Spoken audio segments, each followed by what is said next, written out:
Tristan Lopin, pourquoi moi?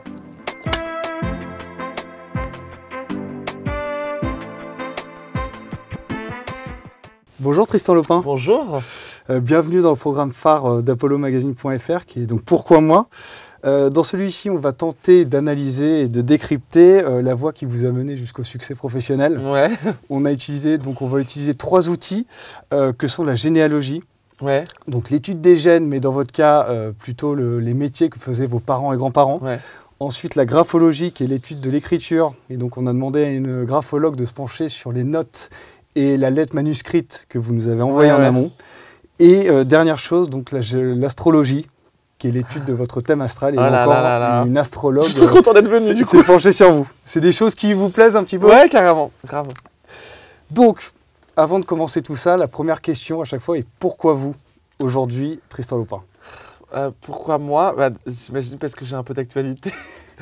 Ouais, parce que j'ai de l'actualité, donc je viens en parler aussi. Et puis, pourquoi moi de manière générale, j'en sais rien. J'imagine que j'ai réussi à séduire les gens par ma singularité, j'imagine, j'espère. Bon, écoutez, on va essayer de décrypter un peu tout ça. Il y a des questions qui peuvent interpeller, etc. Donc, on va voir un petit peu tout ça. Donc, première partie, la généalogie. Vos grands-parents, on s'est penché un peu là-dessus. Il y avait un schéma familial assez classique. J'ai pu voir ça avec plutôt des pères, donc des grands-pères plutôt dirigeants, des grands-mères mères au foyer. Ouais. Et si on part sur vos parents, je dirais pas l'inverse, mais votre père kiné. Ouais. Et votre mère au magistrat. Ouais. Donc, est-ce que par rapport à ce schéma familial, en tout cas ce que vous avez pu connaître, est-ce qu'il y a un type de schéma ou même de carrière qui vous a influencé par rapport à ce que vous avez connu dans votre famille? Je dirais que j'ai des parents qui sont assez exigeants avec eux-mêmes et qui l'ont été avec nous aussi. Donc, j'imagine que j'ai une espèce de rigueur qui vient de là. Et puis, moi, donc ma maman est au magistrat. Et elle a du coup toujours été très ambitieuse. Et elle avait une maman qui, même si elle ne travaillait pas spécialement, était quand même une dame qui était assez très charismatique et qui ne se faisait pas marcher sur les pieds, quoi.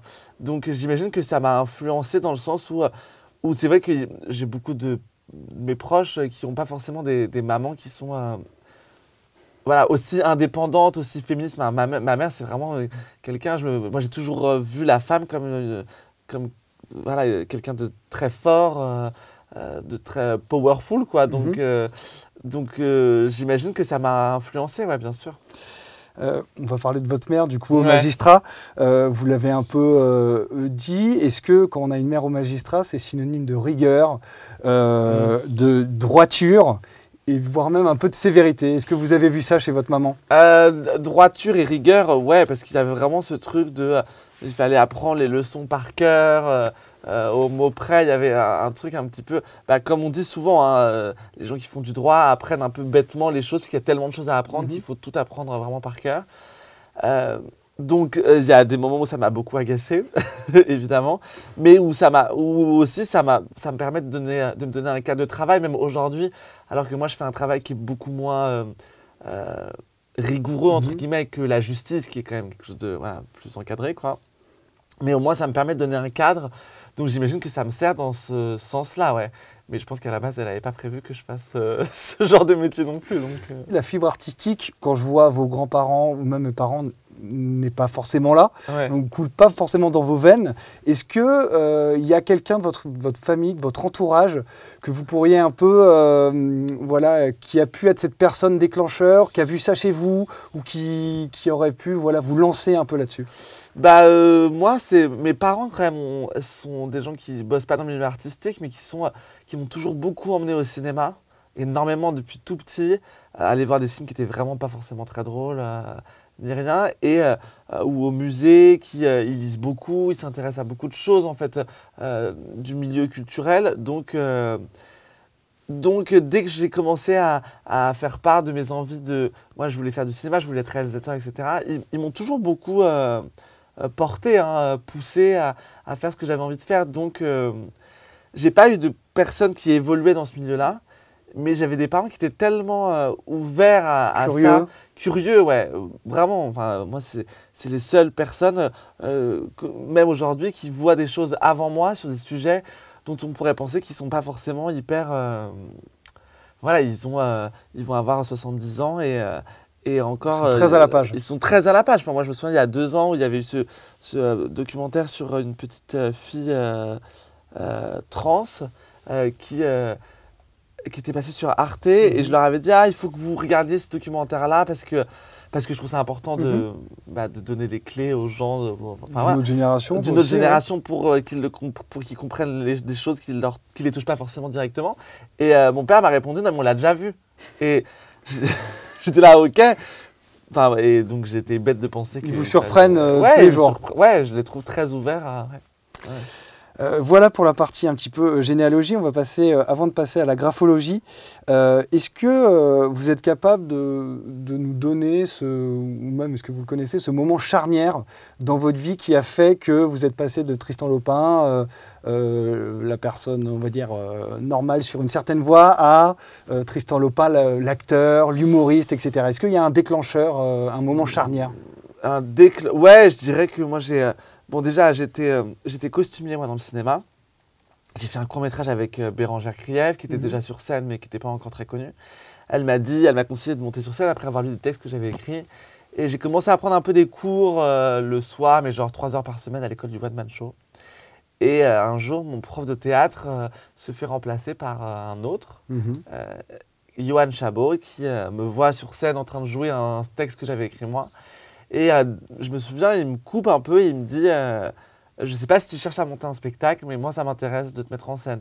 Et je n'avais pas tellement en tête d'en faire une carrière d'en faire une carrière du tout. Non, moi, c'était un moyen j'imagine, une forme d'exutoire aussi pour moi. Et en fait, il m'a dit ça m'a mis la puce à l'oreille. Et puis vraiment, après le cours, il me dit je te donne 6 mois, et puis dans 6 mois, tu viens avec un texte, je sais pas, d'1 heure, enfin, voilà quoi. Et je me souviens que la première fois où je suis monté sur scène, même pour jouer un de mes textes ou quoi, alors que j'étais pétrifié de peur, il y avait vraiment un truc très naturel en fait, c'est là que je dois être. Alors que moi, je suis quelqu'un de très angoissé et que tous les boulots... On y reviendra. Tous les boulots que j'avais fait avant, j'avais toujours l'impression de ne jamais être à ma place, en fait. Et là, c'est la première fois que j'avais très peur d'y être, mais qu'une fois que j'y étais, j'étais là. Et est-ce qu'on pense à une forme de destinée ou de prédestination quand on se dit, tiens, ce prof n'aurait pas été remplacé, peut-être qu'on ne m'aurait pas découvert, ou finalement on se dit, c'était écrit et... Ça serait arrivé, j'imagine, autrement, quoi. Ça a été un déclencheur. Après, moi, depuis tout petit, alors j'étais un garçon très, très timide, etc., j'ai toujours été persuadé qu'il se passerait quelque chose à un moment donné.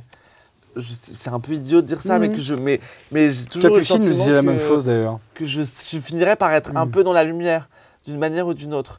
Donc je pense qu'on crée aussi les opportunités. Quand on sent un peu ça, on se dit je vais accepter des choses qui vont me permettre d'y toucher. Et donc... On se dit là, peut-être que c'est un moyen donc j'y vais, on dit oui à des... Et si ça n'avait pas été ça, ça aurait pu être autre chose. Voilà. Du coup, je vais vous faire lire ce que vous nous avez envoyé par écrit sur le moteur de votre vie professionnelle. Alors, mon moteur dans ma vie professionnelle a toujours été de créer, de raconter des histoires. Au départ, ça devait être au cinéma, derrière la caméra, mais le fait de ne pas contrôler tous les corps de métier était frustrant. Sur scène, seul, je me suis dit, si ça marche, c'est grâce à toi. Et si tu te plantes, tu ne pourras t'en prendre qu'à toi. Bon, ça nous a donné pas mal de clés après, notamment avec la graphologie. Mais on va commencer donc l'étude de l'écriture qu'a fait une graphologue. Et si on parle de l'écriture en tant que telle, on parle d'écriture en contorsion chez vous. Ah, c'est vrai féminine. Ouais. Et voire très enfantine. C'est des choses qui reviennent. Et donc la première question que je vous pose, Tristan, avez-vous toujours eu un rapport plus facile au féminin? Et vous avez donné une première clé peut-être avec votre mère et votre grand-mère. Mais voilà, est-ce que c'est quelque chose que vous avez toujours eu? C'était plus facile? J'ai toujours été plus proche des femmes qui m'entouraient, des filles qui m'entouraient. J'ai toujours eu plus de copines que de copains, peut-être moins maintenant, mais oui, parce que je crois que j'ai toujours vu aussi dans la femme quelqu'un qui était un peu mis à l'écart aussi. Enfin, je veux dire, on est dans une société très patriarcale. Et je me suis rapproché souvent des gens qui me semblaient être victimes peut-être de discrimination, comme moi j'ai pu le ressentir. Donc c'est marrant, vous arriviez à percevoir déjà que la femme ou la fille, quand on est plus petit, peut être un peu plus mise à l'écart que n'est le garçon. Oui, bah parce que de toute façon, moi déjà, quand j'étais plus petit, on me disait « Ah, t'es un peu efféminé » ou « Ça, c'est pour les filles ». Et donc, si vous voulez, quand on dit à un garçon de manière un peu péjorative, « Ça, c'est pour les filles » ou ça veut toujours dire quelque part que c'est moins... C'est moins bien. C'est moins bien. Ouais, en tout cas, mais... ça veut dire que t'es un peu faible, quoi. Enfin, il y avait toujours, pour moi, il y a toujours eu cette connotation-là. C'est féminin, donc c'est fragile. Donc, oui, forcément, j'ai toujours été plus proche des femmes, ouais. L'écriture nous dit aussi que, voilà, vous en avez parlé, que vous étiez très timide, introverti. Néanmoins, elle observe également, la graphologue, une envie de plaire et de se confronter au regard des autres. Du coup, comment gérez-vous cette lutte intérieure qui existe peut-être sur scène? Comment je la gère? Oui, j'ai une timidité. Moi maintenant, mais j'ai été très timide. Et un besoin de plaire et de me confronter aux autres, bah oui, c'est sur scène, quoi. C'est vraiment ce truc de dire j'ai pas envie d'y être parce qu'en fait j'ai peur de ce que les gens vont penser de moi, etc. Parce que j'ai peur du regard des autres et en même temps je choisis une parenthèse dans laquelle je me confronte. Mais je choisis le moment en fait. Je choisis toujours le moment où je me confronte aux autres. Quand je sors, il y a des moments où je dis j'ai pas envie de sortir, j'ai pas envie de voir des gens, du coup je reste chez moi. Mais la scène, je dis, bon, bah, là, je vais donner ça, je sais ce que je vais donner, je vais contrôler ce que je vais donner aux gens. Ils prendront, ils aimeront pas, mais j'aurai choisi ce que je leur donne. Donc oui, j'ai un besoin de me confronter à ça parce que ça a été très handicapant pour moi quand j'étais petit. Et du coup, ouais. Il y a un champ lexical qui revient souvent aussi dans ce qu'elle a pu me dire sur votre écriture. C'est beaucoup celui du doute. Il y a des mots comme tergiversation, hésitation, méfiance ou encore questionnement. La question est donc, Tristan, est-ce que vous arrivez à vous faire confiance? Oh là là. Non, pas tant. Enfin... Pas tant. C'est compliqué, si, parce que je crois que je crois que je sais que j'ai du talent quand même pour certaines choses, mais j'ai du mal à. En fait, j'y crois beaucoup moi dans ma tête, mais j'ai du mal à croire qu'on puisse croire en moi. Okay. Donc voilà, je sais pas ce que cette personne-là dirait de cette phrase, mais si, parce que je pense que quand on arrive là où je suis aujourd'hui, il faut croire en soi un peu quand même, parce que sinon... Moi, je dis souvent, si on ne croit pas en soi, personne ne le fera pour vous. Ouais, évidemment. Mais je pense qu'il y a une part de moi qui doute énormément, mais qui me rend aussi, j'imagine, identifiant pour les gens et aussi attendrissant et qui fait que les gens m'apprécient aussi. C'est que je ne suis pas cette espèce de boule d'ego qui débarque partout et qui écrase sur son passage, quoi. Vous faites des transitions magnifiques parce que du coup, sur le côté talent, on va revenir là-dessus. Vous avez une finesse, une subtilité, une observation plus importante que la moyenne, voire un esprit très analytique. Bon, ce qui rejoint forcément, comme je disais, l'observation, le côté analytique. Est-ce que vous avez toujours su que votre intelligence et donc votre talent se situaient dans ce domaine-là? Je crois qu'on utilise surtout nos capacités. Enfin, moi, je sais que petit, je me voyais beaucoup comme un petit garçon qui n'était pas au bon moment, au bon âge, en fait. Je me suis toujours dit, en fait, je pense comme quelqu'un qui est plus vieux. Et donc, c'est toujours le cas? Alors non, aujourd'hui, je pense que je suis je suis bon, là, je pense que ça va. Mais j'ai toujours eu ce truc de me dire, en fait, ça va venir plus tard, quoi. Et donc, forcément, comme je me sentais dans une bulle un peu à part, j'ai beaucoup analysé, j'ai beaucoup observé les gens, en fait. Et en plus, j'étais quelqu'un de très timide, donc j'ai pas vraiment fait mention aux autres que j'étais en train de les observer. Comme un spectateur, finalement, de ce qui se passait autour de vous. Exactement, quoi. Et du coup, le jour où j'ai commencé à écrire, et où j'ai commencé aussi, moi, et c'est pour ça que je pense que les gens aiment ce que je fais, c'est que j'ai pris beaucoup de recul sur moi, comment j'étais, à m'analyser, analyser ma timidité, mes névroses, mes angoisses, etc. Analyser le monde qui m'entourait. Et du coup, après, de me mettre à écrire en disant, en fait, c'est drôle parce que je suis comme ça dans un monde que je perçois. Voilà, donc c'est souvent des thématiques qui ne sont pas très drôles, mais que j'essaie de tourner en dérision un petit peu. Ouais. Dans votre écriture, on voit aussi que vous êtes une personne extrêmement gentille. Ah, c'est vrai. C'est vrai. Mais Il y a toujours un mais. Pas facile à cerner et très secrète. Ouais. Donc la question, c'est est-ce qu'il faut le petit manuel du Tristan Lopin illustré pour interagir et créer une relation avec vous? Non, je crois pas. Je pense que non, je crois pas. Après, je pense que je suis quelqu'un de très gentil, mais que je me méfie aussi un peu. Je me protège énormément. Du coup, c'est très facile de créer un lien avec moi. Je suis quelqu'un de très sociable, etc. C'est plus compliqué de rentrer dans un cercle très profondeur. intime, ouais. Très intime, ouais. Là-dessus, oui, j'imagine que je peux être difficile à cerner parfois parce que j'ai à la fois ce côté très solaire et puis parfois j'ai des besoins d'être un peu sur moi-même, quoi, et de me recroqueviller. Donc, je dois avoir des moments où j'ai l'air plus distant, quoi. La graphologue a pu voir une forme de problème d'identité. Elle a pu voir ça dans l'écriture. Ah ouais. Et donc, Bien chialer. et la question est, est-ce que cette forme d'ambivalence, parce qu'il y a beaucoup de choses qu'on a dit où il y a beaucoup d'ambivalence chez vous, que vous semblez cultiver d'une certaine manière, Ouais. est-ce que c'est si facile que ça toujours à assumer? Bah oui, c'est compliqué. Ouais, bah oui, c'est compliqué parce qu'il y a toujours ce désir. Enfin, oui, il y a vraiment. C'est pas de la bipolarité du tout, quoi. Oui, Mais non, bien sûr. j'ai vraiment Deux faces Ouais, distinctes, c'est mais pas qui se deux rejoignent. qui se rejoignent, qui sont les mêmes. Je veux dire, les clowns sont toujours des clowns un peu tristes, quoi. Hein. Donc non, je pense elles fonctionnent plutôt bien ensemble et que quand on me connaît, en vrai, elles sont pas si compliquées à gérer, quoi. C'est juste qu'on sait que l'un va pas sans l'autre et j'ai pas non plus de phase où d'un coup je suis hyper content et puis je me mets à pleurer. Enfin, non, je pleure pas, je pleure rarement en fait. Mais j'ai cette espèce de sensibilité, de nostalgie qui nourrit mon humour, mais qui aussi m'habite. Enfin, ouais, je peux être. Je suis pas triste, mais je suis souvent un peu mélancolique. D'accord. L'astrologie maintenant. Allez. Ouais, j'imagine, vous connaissez votre signe et votre ascendant ou pas? Mon signe, c'est Taureau. Et mon ascendant, je crois que c'est Poisson. Alors l'ascendant est Lion. Lion, voilà, Lion. Ouais. Et pour remettre dans le contexte, donc vous êtes né le 20 mai 87, 1987, dans le 14e à Paris, et à 12h35. Et donc vous êtes bien Taureau ascendant Lion. Donc après c'est vénère, hein. on va voir que voilà, là encore beaucoup d'ambivalence en même temps. Donc votre carte du ciel et votre thème astral, ça dessine la spontanéité du Taureau, une grande spontanéité, mais il y a aussi l'arrogance du Lion. Ouais. Donc il y a une vraie ambition, une volonté de réussir chez vous. Le travail vous fait pas peur. Donc la question, est-ce que vous pensez que le travail acharné est le meilleur moyen pour assouvir votre soif de réussir? Ma soif de réussir, ça fait vraiment le mec qui raye le parquet.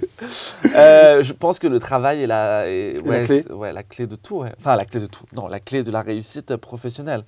Et la clé de la réussite personnelle. Enfin, je veux dire, professionnelle, je ne sais pas, parce que plein de gens diront que mon métier n'est pas... Mais en tout cas, je pense que pour atteindre les objectifs qu'on s'est fixés, il n'y a que le travail qui... Vous travaillez beaucoup? Ouais, je travaille beaucoup. Ouais. Je travaille beaucoup, mais je travaille beaucoup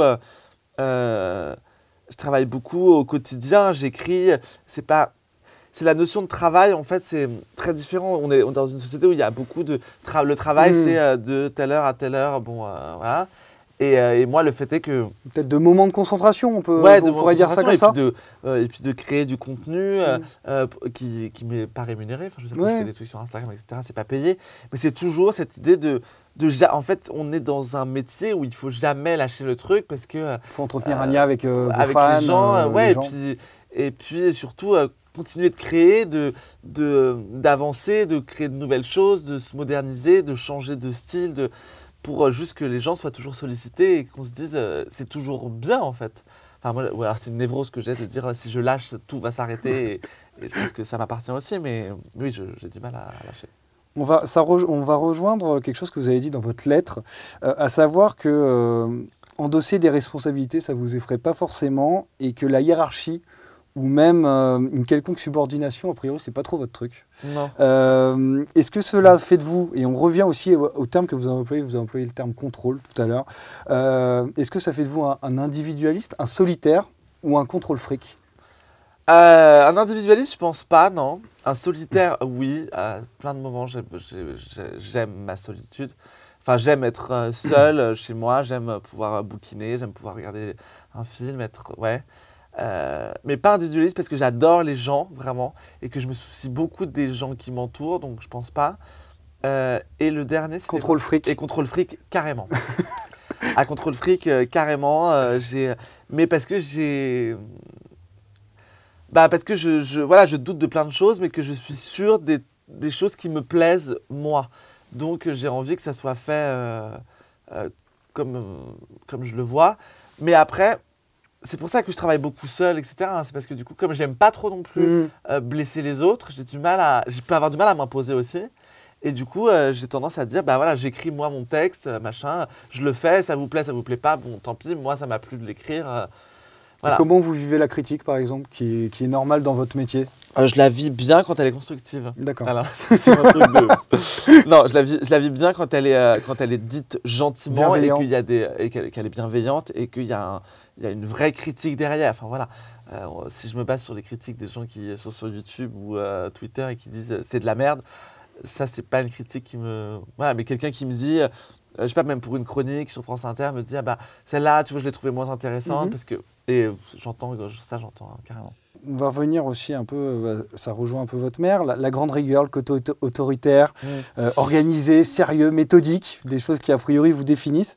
Est-ce que vous n'avez pas le temps, Tristan? Est-ce que j'ai pas le temps? Voilà, est-ce que vous n'avez pas le temps dans tout ce que vous faites? Est-ce qu'il faut que ça aille très vite? Il faut que ça aille vite, ouais. Je vais passer pour un connard. Non, il faut que ça aille vite. Je suis quelqu'un d'assez impatient, c'est clair. Et oui, j'aime bien que les choses soient méthodiques. Après, je suis pas quelqu'un non plus de... Quand je travaille beaucoup, mais par exemple, je suis pas en mode avec mon calepin rangé à côté de mon ordinateur, je peux me lever parfois, pas prendre ma douche de la journée, être en train de bosser. J'ai pas une espèce de rigueur militaire ou... routinière. Ouais, non, j'ai pas ce truc-là du tout. Parce que je peux passer, par exemple, une journée, c'est très rare, où je fais rien. C'est rare, mais ça peut arriver. Et d'un coup, me dire, une journée où je m'étais dit, aujourd'hui, je fais rien, à avoir l'inspi pour un truc et passer 4 heures à écrire quelque chose que je sortirais pas. Mais où j'aurais dit, il faut que j'écrive, et puis voilà, quoi. Donc oui, je suis méthodique, mais je suis pas rigoriste. Vous êtes gouverné par Vénus et le Soleil, donc c'est bien. Ce qui voudrait dire, c'est plutôt bien, ouais. Ça voudrait dire que vous êtes sensible aux belles choses. Ouais. Vous êtes assez esthète, et que votre confort matériel est assez important. Ouais, donc, alors c'est une question un peu... Quel est le domaine dans lequel vous investissez les différents cachets ou gros cachets que vous pouvez avoir? Est-ce qu'il y a un domaine particulier ou c'est un tout chez vous? Comment je dépense mon argent? Ouais. C'est ça la question. J'essaye de la rendre un petit peu plus subtile, mais on est là-dedans. Comment je dépense mon argent? Honnêtement, je le dépense beaucoup dans des restos et dans des coups à boire. Ouais, parce que je suis pas quelqu'un épicurien. Ouais, je suis pas quelqu'un de très matérialiste, donc j'ai pas... si j'ai beaucoup de fringues et tout, mais que j'avais acheté il y a longtemps, je suis plus à aller dans les fripes pour m'acheter des fringues que d'aller m'acheter de la nouveauté. Mais j'adore aller au resto avec des potes, boire des coups et ouais, je pense que c'est le truc qui me... Le côté sociable, quoi. Ouais, important. Ouais, mais pour mieux rentrer chez moi et me faire un film tout seul. J'ai bien compris. On a parlé travail et argent. Bien sûr, il y a le côté love, amour dans tout thème astral qui se respecte. Allez. Vous semblez être un compagnon attentionné, très fidèle. Vous serez toujours là pour l'autre et l'accompagnerez contre vents et marées. La question est donc de savoir, il n'y a pas de mais, la question est donc de savoir si l'amour vous rend toujours ce que vous lui donnez. Oula, l'amour m'a pas toujours... Non, je crois pas. Alors, moi je pars toujours du principe qu'on donne ce qu'on a envie de donner aussi, donc je vais pas cracher dans la soupe. Enfin voilà, je suis bien content de donner ce que j'ai donné. Et puis c'est toujours une image qu'on se renvoie à soi. Je veux dire, se comporter avec les autres, c'est aussi se donner une bonne image. Voilà, donc c'est un truc dans lequel je m'épanouis aussi. J'ai tendance à donner beaucoup, pas forcément aux bonnes personnes d'ailleurs. C'est ce qui m'a porté préjudice. Mais j'imagine qu'elle elle finit par me le rendre, ou elle finira par me le rendre encore plus tard. C'est un investissement. Il faut toujours voir ça comme un investissement, sinon on se flingue en fait. On va terminer par cette question en astrologie. J'ai vu, enfin en tout cas l'astrologue a vu que la famille, les enfants, le mariage, tout ça, c'était des choses qui pouvaient être, la descendance même, des choses importantes chez vous et dans votre thème astral. Et donc, ça revient un peu sur la question du départ où je vous parlais un peu du schéma familial qui avait pu vous inspirer. Est-ce qu'une forme de convention sociale avec un mariage, des enfants et tout, c'est quelque chose auquel vous aspirez ou pas? C'est une question que je me pose. En vrai, j'adore les enfants. Donc, si, clairement, j'adorerais en avoir. Le mariage, j'en ai envie, mais je ne sais pas si c'est pour les bonnes raisons. Parce qu'on a tous envie de ce moment où tout le monde est là pour dire « Ah là là, ils sont super beaux » et pour avoir un discours de mes parents. Donc, c'est un ego boost monstrueux qui coûte 40 000 balles, j'ai l'impression. Donc, je ne sais pas si c'est une bonne idée. Les enfants, oui. Le mariage, je ne sais pas si c'est indispensable. Mais oui, après... J'ai un problème en ce moment particulièrement avec cette image qu'on a du mariage, du couple. On est vraiment dans une société où on a encore ce truc vraiment de les gens qui se casent, où tout est codifié, normé, tout est normé. C'est quelque chose qui m'a fait très envie pendant très longtemps, qui me fait toujours envie, mais mais que j'arrive à remettre en question aujourd'hui. Parce que j'imagine que je suis entouré de gens qui sont peut-être plus ouverts d'esprit que ceux que j'avais avant. Donc c'est un modèle dont j'ai envie, mais que je remets en question beaucoup. Pour clôturer, c'est pourquoi moi, quand on fait toujours, je me suis intéressé aux gens qui sont nés le même jour que vous. Cher. Cher, effectivement. Cher, il est le même jour que moi. Je me doutais que ça allait faire un peu tilt, mais en tout cas, j'en ai sélectionné 4 autres qui sont nés le même jour. Il y a l'acteur hollywoodien James Stewart, notamment qu'on a vu dans Vertigo de Hitchcock. L'écrivain français Honoré de Balzac. Ouais, c'est vrai. C'est plutôt chic d'ailleurs. Voilà. Le philosophe britannique John Stuart Mill. Et enfin, l'ingénieur américain William Hewlett, donc celui qui a fait Hewlett-Packard, donc plus connu sous HP. Je peux vous dire, honnêtement, c'est la première fois que j'ai vu autant de gens stylés. C'est vrai nés un jour. Non, vraiment. Trop bien. Bah, vraiment, parfois, je me retrouve à parler de Gilles Verdez, des trucs comme ça, je me dis, putain, c'est pas ouf. C'est un peu dur, ouais. Mais là, en tout cas, j'essaie à chaque fois de prendre des gens de plusieurs milieux, ou en tout cas, et là, il y avait quand même des gens super cool. Donc, parmi ces 5, peut-être cher, mais avec lequel ou laquelle vous aimeriez passer un moment et partager quelque chose? Bah, en vrai, il y en a plus. Il y en a trop de bien, j'ai envie de dire. Il y en a trop de bien, ouais. Mais s'il n'y en avait qu'un ou une. Ah là là. Je me demande si ce ne serait pas Honoré de Balzac. Parce que c'est une époque qui est complètement différente de la mienne, de la nôtre, et que c'est quand même Honoré de Balzac, quoi. Donc, je ne sais même pas quelle question j'aurais envie de lui poser. C'est juste, j'ai l'impression que c'est un univers tellement différent du mien que ça m'apporterait peut-être plus que Cher, qui est toujours vivante. Et bon, voilà. Et James Stewart, si, mais j'ai l'impression que c'est un univers qui est plus proche du mien. Enfin, puis quelque part, Honoré de Balzac, vous qui êtes dans l'observation, ce qui est propre à chaque humoriste, lui qui a fait la comédie humaine, finalement, qui appréhendait la société à l'époque, sous la forme de l'écriture. Hein. Peut-être que ça aurait été un super chroniqueur, sûrement, humoriste. Oui, puis il a beaucoup analysé les gens de son époque et ouais. Bah écoutez, Pourquoi moi touche à sa fin. Tristan, je vous remercie de vous être prêté au jeu. J'espère que ça vous a plu. C'était très chouette, ouais. Et bah écoutez, le but à chaque fois dans Pourquoi moi, c'est que justement des gens puissent s'identifier à votre parcours et de se dire pourquoi pas eux aussi un jour et pourquoi pas eux dans Pourquoi moi à un autre moment. Non, c'était très chouette. Merci Tristan. Merci.